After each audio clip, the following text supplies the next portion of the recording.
Chapter 2. Leaving Again. "No one's here," Annie shouted down.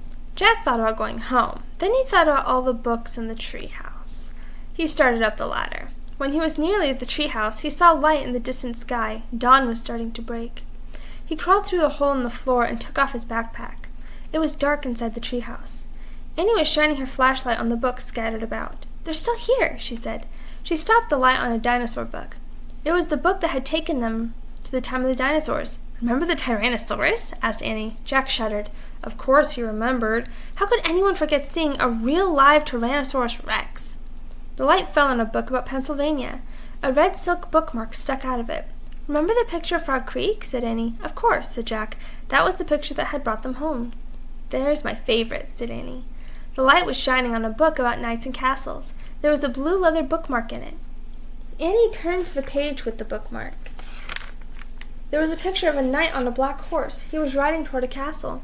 "Annie, close that book," said Jack. "I know what you're thinking." Annie pointed at the knight. "Don't, Annie!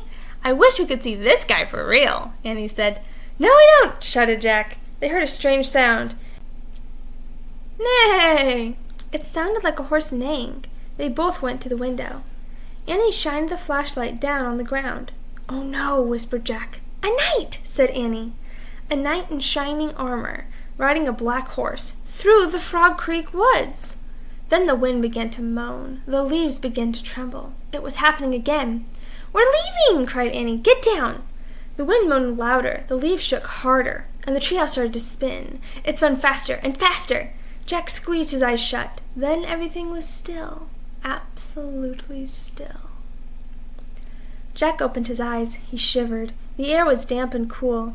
The sound of a horse's whinny came again from below. "Neigh!" "I think we're here," whispered Annie. She was still holding the castle book. Jack peeked out the window. Picture! A huge castle loomed out of the fog. He looked around. The treehouse was in a different oak tree, and down below, the knight on the black horse was riding by. "We can't stay here," said Jack. "We have to go home and make a plan first." He picked up the book about Pennsylvania. He opened it to the page with the red silk bookmark.